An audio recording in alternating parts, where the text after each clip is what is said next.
Normala ken yam kan az jala content bar wajni link ke jan gwasame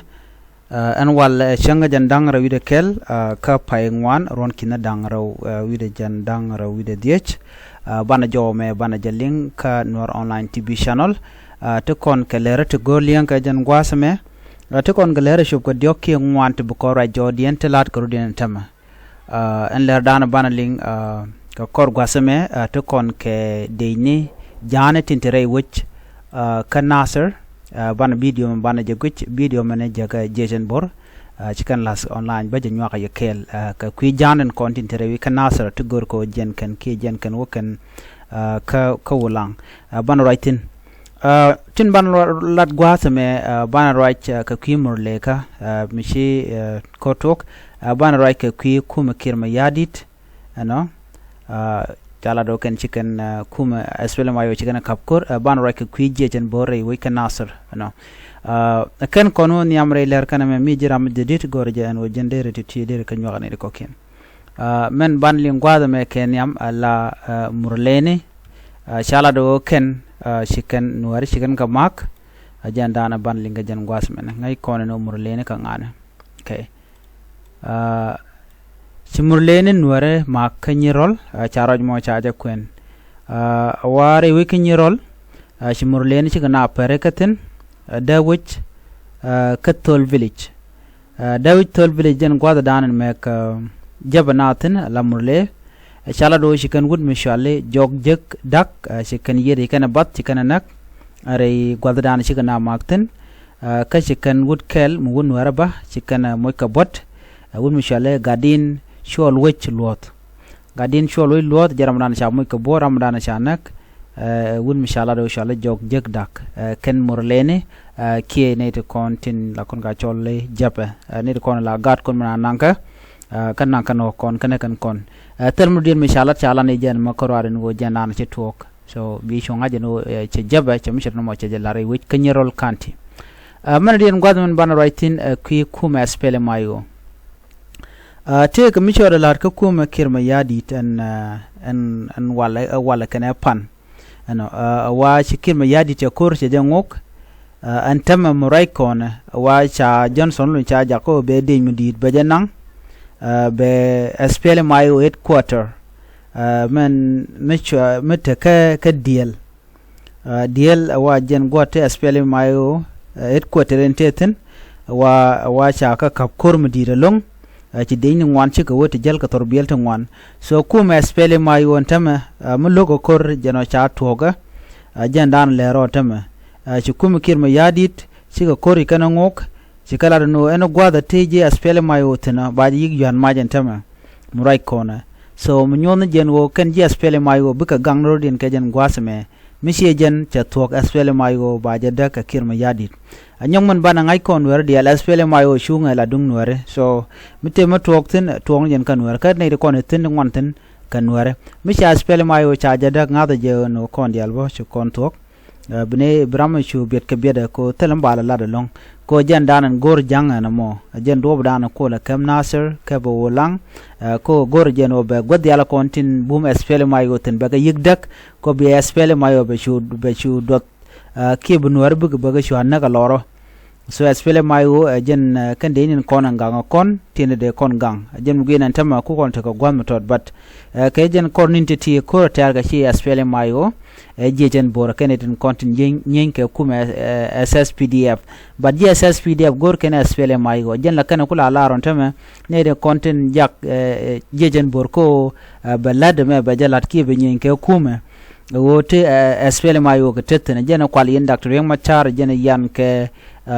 kwer petroleum pot kan ne to wan ko ken quarter rate jen tama so to ka tilat kirma yadit ka but SPLM IO cha janga jen wona me targa de ken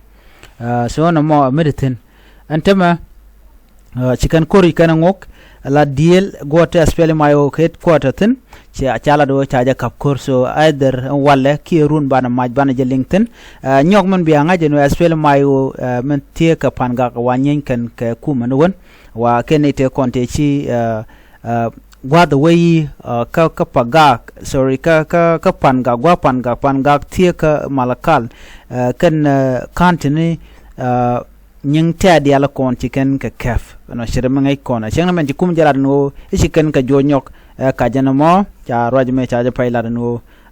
jejen bor jatin kel ke SPLM IO ban man cha declare la war wa ne kontin la nuare tin te ka SPLM IO kan ne kontin ba maka deal headquarter so na me kel mugoro de randere jelin ka do badanan shi kem yadi che war ma che declare ka ja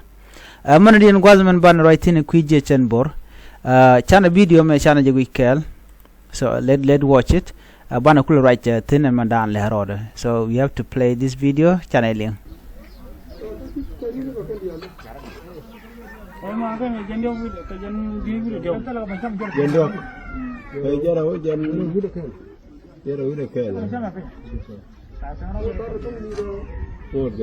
Ketin enjoy ni otar kaye no ketin doran kul game ne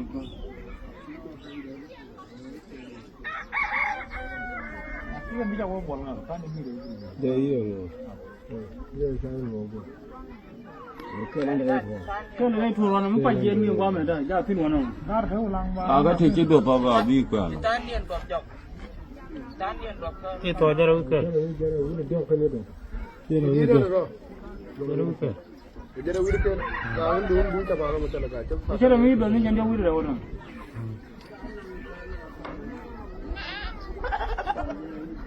abi ko ulang yo binor ge enjoy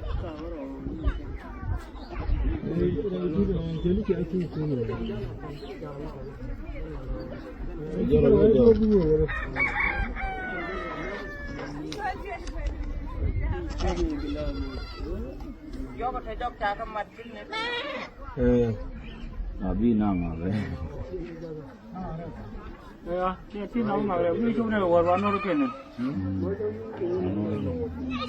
mình này đi chơi cái gì không được đâu cái ngã của anh cái này chả bao cái này cái nam mặc gwa jen shaling on ka jen video me ken ne ti nen yang ti cha nyot gwasa me ka jang SSPDF ka gwele ka wajen kan jen kare wika nasar wakan ka wulang ne di chogo jandang rawi de kel kake shika we ne ti jandang dok wi de rawi shika dot so nyok bo waken shijen kan woni but ken gwi ken no dong de ka attack jen do dana wajen kan ga jadiyo je shali ga jen video me so na me jen dana to ka je chen bor and but no ne righty chairman shaling kan de dong de ga na mak ban me tin je jen bor ka jen gwasa me real road ka che mangai kone so tiken ka o bi ka real ka gwa me mi shi ka gwa me gwa chi kan je che mangai kone no gor kan no bi kan kur mo bi kan tera gwa tarik miditin so na me kelmi bana ngaja gwa no ka je chen bor so je jen bor report kan ngun men te ka social media chi kana gora kan yen nuer dial chwa dier koko dungda kane shab ne jen shab me wi ne ro da tetela kor me chitwok mete kor me chitwok shi sha jelling so ko kuje mo